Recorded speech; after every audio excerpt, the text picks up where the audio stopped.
베드로후서 3장 14절에서 18절까지 말씀입니다. 베드로후서 3장 14절에서 18절까지 말씀 제가 봉독해 올립니다. 그러므로 사랑하는 자들아, 너희가 이것을 바라보나니 주 앞에서 점도 없고 흠도 없이 평강 가운데서 나타나기를 힘쓰라.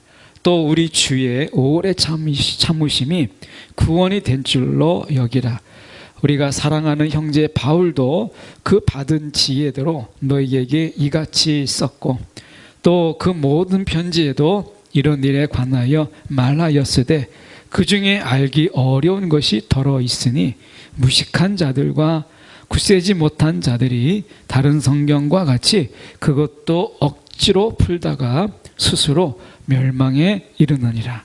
그러므로 사랑하는 자들아, 너희가 이것을 미리 알았은즉 무법한 자들의 미혹에 이끌려 너희가 굳센 데서 떨어질까 삼가라. 오직 우리 주 곧 구주 예수 그리스도의 은혜와 그를 아는 지식에서 자라가라. 영광이 이제와 영원한 날까지 그에게 있을지어다. 아멘. 오늘 이 말씀 가지고 우리가 억지로 안 되는 일에 억지로 매달리지 마라. 억지로 안 되는 일에 억지로 매달리지 마라 라는 제목으로 함께 말씀을 나누기를 원합니다. 사람이 미련하다라고 하는 이야기를 할 때 그것은 자꾸 미련을 버리지 못하기 때문에 더 미련한 거예요. 사람이 왜 미련하냐라고 얘기할 때 그 미련함을 버리지 못하는 거예요. 그 미련을. 우리가 이 소돔과 고모라를 하나님께서 이제 벌하시고 그것을 심판하실 때 우리가 롯의 가정은 그 가정에서 하나님께서 부르심을 받았잖아요. 그런데 롯의 아내가 어떻게 했습니까? 그 미련, 그 세상에 대한 미련과 삶의 자리에 대한 그 미련 때문에 하나님이 부르심을 받았음에도 불구하고 뒤를 돌아보다가 분명히 경고를 하셨잖아요. 그런데도 불구하고 뒤를 돌아보다가 그가 구원받지 못하고 그가 그 속에서 기둥이 되어버린 것을 우리는 너무나 잘 알고 있어요. 여러분, 누가 미련한 것이냐 라고 했을 때 왜 세상 속에서 우리는 이 미련함으로 살아가는가 라고 했을 때 주님을 따르는 자들에게 있어서 강력한 적이 하나 있다면 그 미련이에요. 자꾸 내가 버린 것에 대해서 미련을 두고 내가 지금 남겨놓았던 것에 대해서 미련을 갖는 거죠. 제자들을 부르실 때 예수님께서 베드로를 부르시고 그 형제를 부르시고 그리고 우리가 안드레를 부르고 이렇게 막 했을 때 하나님이 예수님께서 그렇게 부르셨단 말이죠. 그렇게 부르셨을 때 어떻게 했어요? 그 배와 그물을 부려뒀을 때 그것에 대한 미련, 내가 저 배로 한 번만 내가 그물을 딱 훑으면 내가 엄청난 고기를 내가 잡았을 텐데, 그러면 이렇게 막 길 가다가 굶주리고 길 가다가 배고프고 어디 잘 데도 없어서 노숙하고 이렇게 하지 않았을 텐데, 이런 생각, 이게 미련한 것이죠. 이스라엘 백성들이 참 미련했어요. 1세대가 애굽에서 나왔지만 애굽에서 종살이 할 때 애굽에서 먹었던 것들, 그 미련을 버리지 못했잖아요. 그 버리지 못함으로 인해서 몸은 떠났는데, 몸은 애굽에서 떠났는데 마음은 지금 어디에 있어요? 애굽에 있어요. 하나님께서 그들을 출애굽시킬 때 하나님께서 어떻게 하셨어요? 10가지 재앙을 왜 굳이 10가지를 했을까요? 물론 신학적으로 우리가 10가지 이 애굽의 신들을 벌하심으로 인해서 하나님이 온 천지를 다스리시는 하나님이시다라고 하는 것을 보이시는 하나님의 그 놀라운 역사죠. 그런데 한편으로 더 볼 것은 왜 10가지나 하나님께서 그렇게 재앙을 내리셨어요? 이스라엘 백성들로 하여금 그 땅에 미련을 두지 말라고, 그 땅에 미련을 두지 말라고 하나님이 철저하게 그렇게 심판하시잖아요. 이 땅에 미련 두지 마라. 너희가 몸만 나가는 것이 아니라 마음도 다 버려두고 가라, 이렇게 말씀하신 거잖아요. 그런데 출애굽한 1세대가 어떻게 했어요?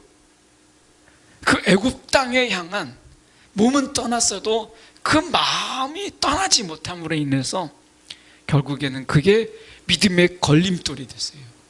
믿음의 걸림돌이. 그래서 그들은 가나안을 향한 마음보다 애굽을 향한 마음이 더 크다 보니까 가나안 땅에 들어가지 못했잖아요. 여러분, 이것은 우리가 생각해 봐야 돼요.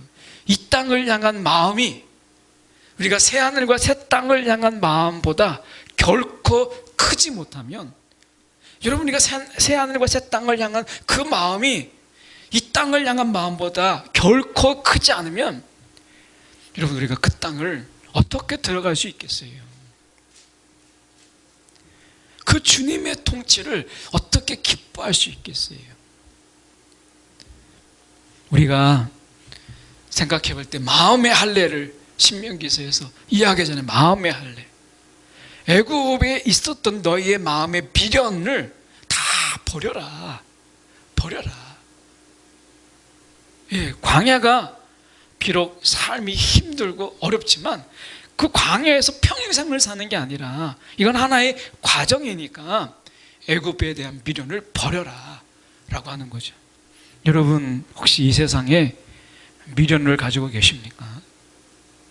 이 세상에 대한 미련이 더 크면 클수록 오늘 그 하나님의 나라에, 우리가 그분의 나라에 임하는 그분의 나라에 더 깊이 들어가기가 그만큼 더 어려운 거예요. 어려운 거예요.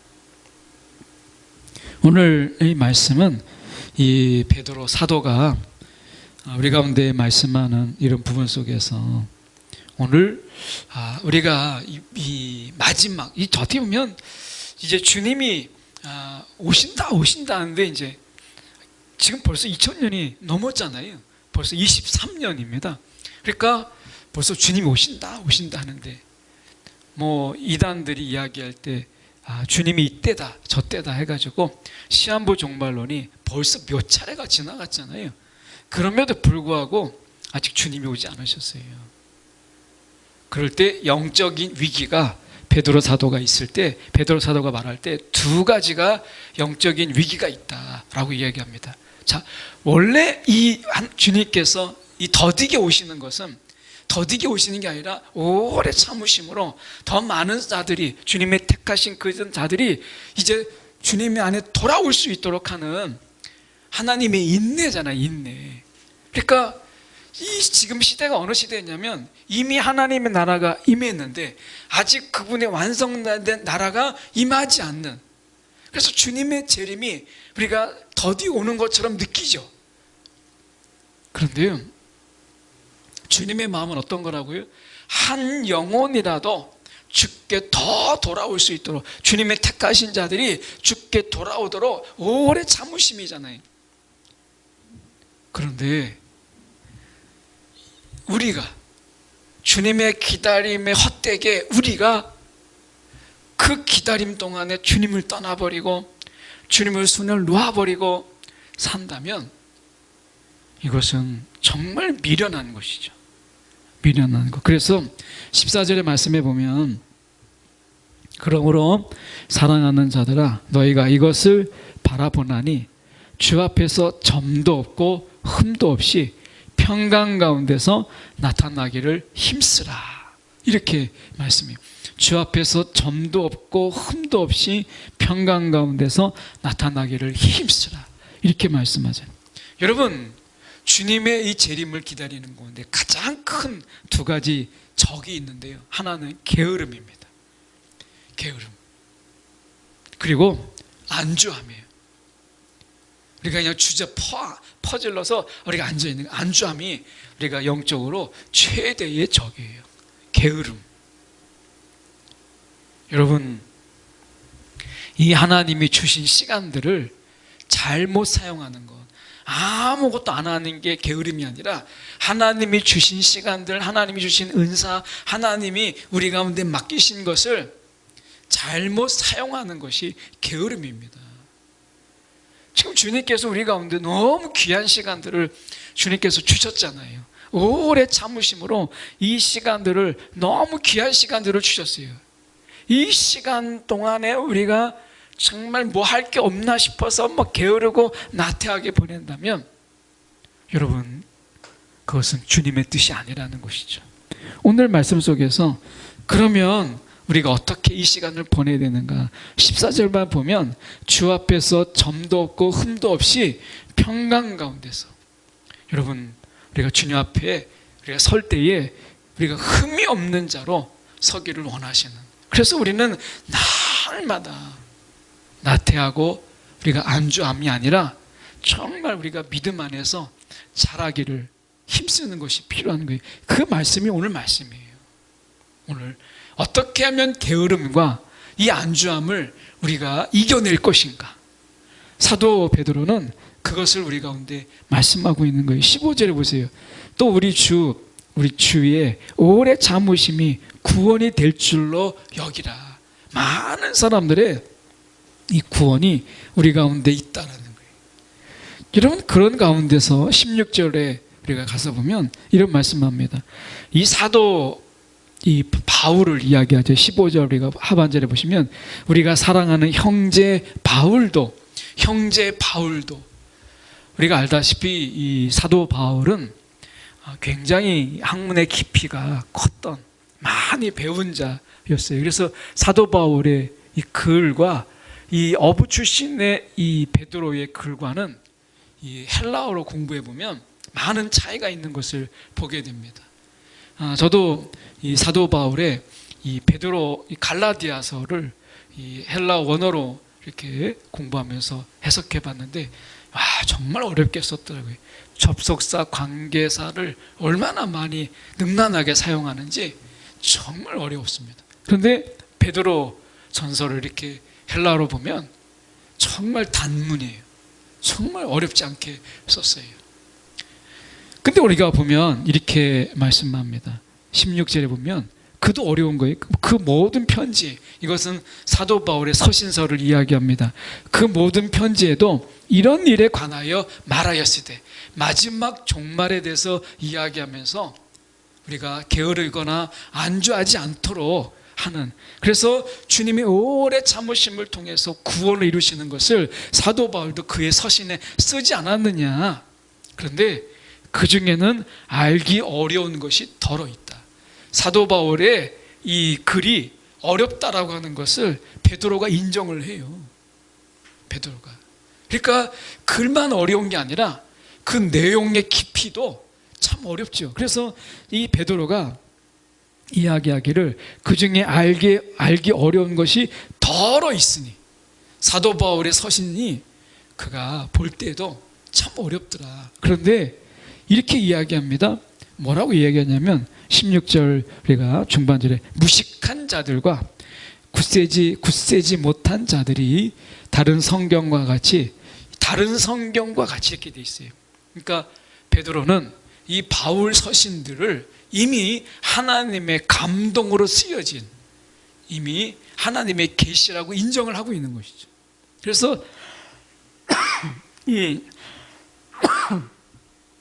사도 베드로는 이 사도 바울이 썼던 그 서신서, 당시에 학자들이 연구할 때 보면 이 사도 바울의 서신서들이 이미 그 당시에 이 하나님의 말씀으로 인정받았다라고 하는 그런 흔적들이 굉장히 많이 있다라고 이야기합니다. 그 사도 베드로도 지금 이 바울 서신을 다른 성경과 같이 이렇게 인정을 했어요. 이미. 그래서 우리가 지금 이 베드로가 이야기할 때 억지로 풀다가 스스로 멸망에 이르느니라 이렇게 이야기합니다. 세상에서 우리가 세상 일을 딱 둘로 나눈다면요, 억지로 해서 되는 일이 있고요, 억지로 하면 안 되는 일이 있어요. 세상에서 딱 두 가지 일이 있습니다. 나눠보면. 그래서 어떤 경우에는 정말 억지 같은데 하면은 되는 일들이 있어요. 억지로 하면. 그런데 우리가 억지로 해서는 안 되는 일들이 있다는 거예요. 이것을 우리가 분별하는 게 지혜예요. 내가 어떤 것을 억지로 했는데 됐어요? 그렇다고 해서 모든 일을 억지로 한다고 해서 이러면 다 되는 거 아닙니다. 그래서 억지로 할 게 있고 억지로 하지 않을 게 있는데, 오늘 이 사도 베드로는 우리 가운데 이야기합니다. 억지로 풀다가 스스로 멸망에 이르느니라 라고 이야기해요. 여러분, 하나님의 일은 우리가 억지로 해서는 안 되는 일이라는 거예요. 특히 이 성경의 말씀을 우리가 풀 때, 또 성경의 말씀을 우리가 볼 때 억지로 해서는 안 된다라고 하는 것입니다. 여러분, 제목이 그런 것처럼 억지로 안 되는 일에 억지로 매달리지 마라 라고 하는 거예요. 여러분, 억지로 안 되는 일, 거기에 억지로 매달리는 것은요, 정말 미련한 것입니다. 지혜롭지 못해요. 특히 하나님의 일이 그렇습니다. 그래서요, 우리가 안 되는 일, 억지로 안 되는 일은 놔두세요. 여러분, 우리가 과일 같은 거 보면 어느 해 때는 자연 환경이나 날씨나 이런 기상 조건이 별로 안 좋은데, 추석은 굉장히 빨리 오는 때가 있잖아요. 명절이. 그럼 어떻게 합니까? 그것을 억지로 익혀요. 그러면 겉으로 볼 때는 그냥 이렇게 사과처럼 배처럼 보이지만 맛이 없어요. 억지로 익혔기 때문에 그래요. 그 열매는 익을 때까지 기다려야지, 내가 급하다고 지금 바로 떼서 억지로 익힐 수가 없잖아요. 여러분, 하나님의 일이 그래요. 우리가 급하다고 하나님의 일을 억지로 할 수 없어요. 우리는 뭘 기다려야 돼요? 억지로 하는 것을 배우는 게 아니라 억지로 하고 싶은 마음을 내가 억제하고 그것을 기다리는 것이 필요한 것입니다. 혹시 하나님의 일을 지금 억지로 지금 우리가 이끌어 가려고 하나님의 일을 억지로 끌어다가 더 빨리 그리고 더 좋은 결실을 맺고자 혹시 하십니까? 우리가 기도라는 이름으로 혹시 우리가 억지로 지금 해서는 안 되는 일들을 억지로 기도라는 이름으로 혹시 끌어가고 계십니까? 하나님은요, 그거 원치 않으십니다. 오히려 우리가 억지로 해서 안 되는 일이라고 한다면 우리가 마음을 좀 비우고 그것을 기다릴 줄 아는, 오늘 주님께서 오래 참으신 것처럼 우리의 참음이, 인내가 필요한 것이에요. 특별하게 우리가 하나님의 관계 속에서, 특히 하나님의 일을 하는 우리가, 저와 여러분이 오늘 하나님이 맡겨진 일들을 우리가 감당하잖아요. 그런 가운데서 억지로 하려고 하는 마음들, 여러분, 이것을 우리가 좀 내려놓아야 된다라고 하는 거예요. 제가 이게 이렇게 사역을 이렇게 목사로서 이렇게 하다 보니까 정말 억지로 해서 안 되는 일들이 너무 많더라고요. 하나님의 일들이 억지로 해서 안 되는 일들이 많아요. 그럴 때는 억지로 뭔가 해보려고 힘쓰는 게 아니더라고요. 그러면 거기서 또 지치고, 거기서 또 마음의 상처를 당하고, 거기에서 영적으로 또 침체가 오고, 기도가 막히고, 영적으로요, 손해가 너무 많아요. 그래서 우리가 억지로 해서 안 되는 일들은 이제 한 발 물러서서 주님이 하실 때까지, 주님이 그 일을 우리가 하실 때까지 기다리는 거예요. 하나님의 때를 기다리는 것이 필요한 겁니다. 그게 지혜더라고요. 혹시 여러분이 일 중에서 오늘도 하나님 앞에 막 때를 써고 억지로 하나님 앞에, 하나님 이거 해주세요 라고 혹시 매달리고 끈질리게 하고 계십니까? 아마 그런 일들 중에서 좋은 결실을 가져오는 경우가 그렇게 많지 않아요. 성경에서 보면. 그래서 우리는 그렇게 하나님을 억지로 끌어다가 뭔가를 하려고 하기보다 기다리는 것이 필요한 것입니다. 그러니까 요한복음 11장에 보면 이 나사로가 죽었을 때 마르다와 마리아가 예수님을 모시려고 막 사람들을 보내죠. 어떻게 하면 좀 와서 주님을 좀 나사로, 죽어가는 나사로를 살릴 수 있을까? 뭐 그 마음이야 이해가 되죠. 근데 예수님은 또 예수님의 계획이 있으셨잖아요. 억지로 사람을 보낸다고, 더 보낸다고 예수님이 나사로의 집에 가시는 게 아니잖아요. 나사로가 이미 죽은 지 나흘이 되었을 때 예수님께서 그 집에 가셨어요. 그 집에. 예수님의 뜻이 있었던 것이죠. 나사로를 살리셨잖아요. 그러니까 주님의 생각과 주님의 계획이 있어요. 이것을 억지로 바꾸려고 하기보다 그분의 때와 그분의 일하심을 기다리는 것이 지혜죠. 오늘 우리보다 더 지혜로우시고 우리보다 그 때를 더 잘하시는 주님께서 오늘 우리에게 기다리라 할 때는요, 기다리세요. 지금이 아니다 하면은 아닌 줄 아는 게 지혜더라고요. 하나님의 일은 정말 억지로 안 돼요. 억지로.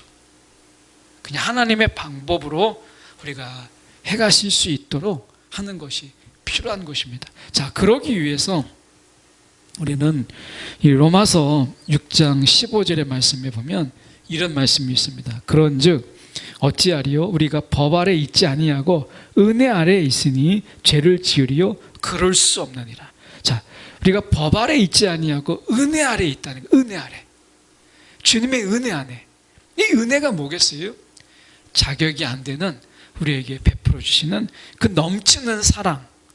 이게 은혜잖아요. 은혜. 그러니까 우리가 율법 아래 있지 않고 법 아래 있지 않고 은혜 아래 있다는 거예요. 은혜 아래. 이 은혜 아래 있다는 게 뭐겠어요? 주님이 하셨다는 거예요. 주님이 하시지 않으면 시작도 되지 않는 일들, 이게 은혜잖아요. 그 주님이 시작하지 않은 일들은 그 일이 시작조차도 되지 않았다라는 거예요. 은혜가 그거잖아요. 우리가 하는 건 아무것도 없다는 거예요. 주님이 시작하셨다는 거죠. 여러분, 우리는 은혜 안에 있다는 거, 은혜 아래. 아, 그러면 결국 주님이 하셔야 되는구나. 주님이 하실 때 거기에 막 거들어서 거기에 내가 휩쓸려서 주님의 일을 막 할 수는 있지만 시작은 주님께 있다라고 하는 것이잖아요. 이게 은혜 안에 살아가는 자의 지혜예요. 지혜. 억지로 할 게 아니라 기다림, 그리고 하나님의 일하심을 우리가 바라보는 것, 이것이 필요한 거예요. 그래서 17절과 18절에 두 가지를 이야기합니다. 17절과 18절에 17절은 이렇게 이야기해요. 끝에 보면 미혹에 이끌려 너희가 굳센 데서 떨어질까 삼가라. 굳센 데서 떨어질까 삼가라. 하지 말 것을 하지 말라는 거예요. 예, 굳센 데서 떨어질까 삼가라 이렇게 얘기하잖아요. 하지 마야 될 것. 막 억지로 막 끌어다가 분명히 아닌 거 아는데 막 억지로 끌어다가 합리화시키고 정당화시켜서 막 자기가 일을 하는데, 어떤 일을 하는데 그게 분명히 잘못인 걸 아는데도 막 억지로 끌어다가 합리화시키고 이런 거 하지 말라는 거예요. 삼가할 것은 삼가하라는 거예요. 내가 하고 싶은 마음 때문에 하나님 말씀 억지로 끌어다가 이렇게 막 하려고 하지 말라는 거예요. 아니, 너무 분명한 말씀이 있는데 그 말씀 놔두고 왜 멀리 가서 끌어와가지고 굳이 그 말씀까지 가지고 와서 이것을 꼭 하려고 하느냐, 이런 거 하지 말라는 거예요. 여러분, 무법한 자들, 여기 보면 우리가 앞에 17절 중반에 무법한 자들이 미혹에 이끌려 이렇게 되잖아요. 이런 무법한 자가 뭐겠어요? 하나님 말씀이 무엇인지를 알면서도 저 멀리 있는 데서 말씀을 끌어와가지고 마치 그 말씀이 더 맞는 것처럼 우기는 것. 이러면 이게 무법한 자들이잖아요. 오늘 우리가 삼가할 것은 삼가하라는 거예요. 첫 번째가 삼가하는 거예요. 하지 말라 하면 하지 말라는 거예요. 그것부터 배우라는 거예요. 뭔가를 하려고 하지 말고 하지 말라 하는 것은 하지 않는 거예요.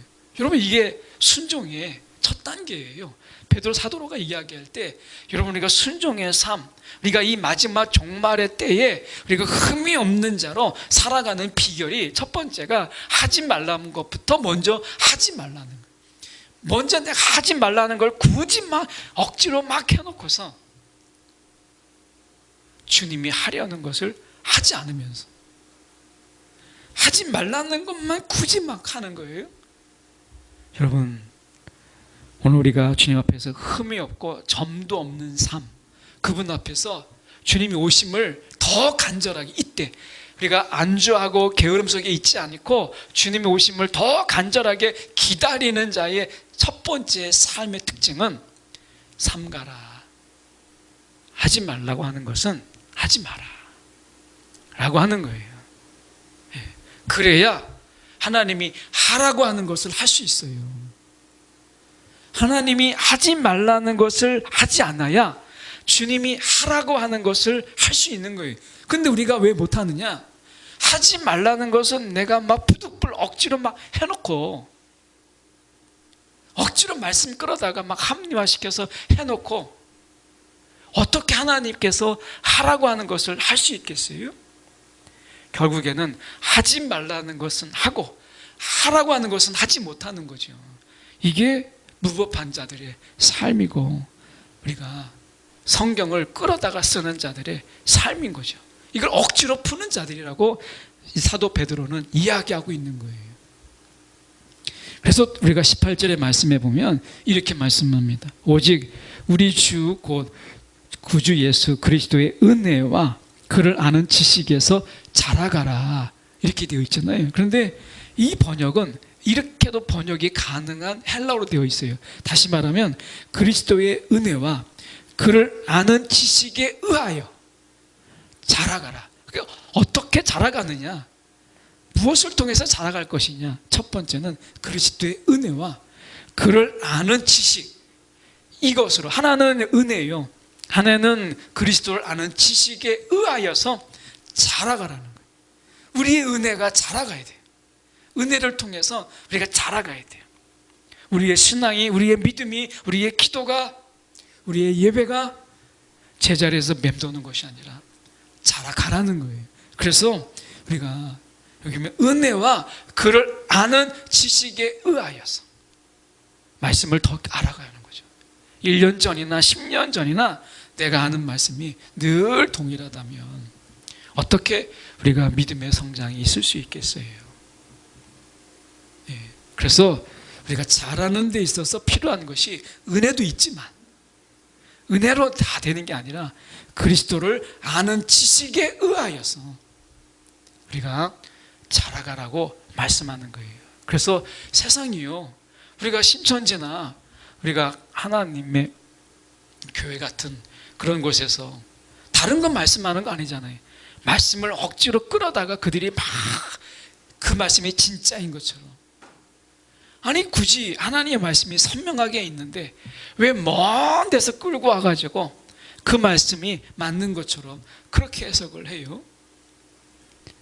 그런데 왜 많은 사람들이 거기에 넘어집니까? 그리스도를 아는 지식이 자라지 않기 때문에, 그 지식에 의해서 우리가 자라지 않기 때문에 그런 것이죠. 오늘 사도 베드로가 이 마지막 때 오래 참으심으로 주님의 오심이 더디게 올 때, 이때를 놓치지 말라는 거예요. 어떤 기회로? 믿음의 성장의 기회로. 첫 번째가 삼가할 것을 삼가할 수 있는 이러한 용단과 그리고 믿음의 결단, 이걸 요구하는 거예요. 하지 말라는 건 하지 말라는 거예요. 용기가 필요합니다. 그런데 하지 말라고 하는 것을 하지 말아야 하라고 하는 것을 할 수 있어요. 두 번째가 자라가라. 은혜와 지식을 아는, 그리스도를 아는 지식에 의하여서 자라가라 라고 말씀합니다. 여러분, 지금은 멈출 때가 아니라 계속해서 우리가 자라가야 될 때다라고 하는 거예요. 이 일을 위해서 열심을 내고, 이 일을 위해서 우리가 안주하지 않는 사도 바울처럼 우리가 달려가는 이런 신앙이 필요한 것입니다.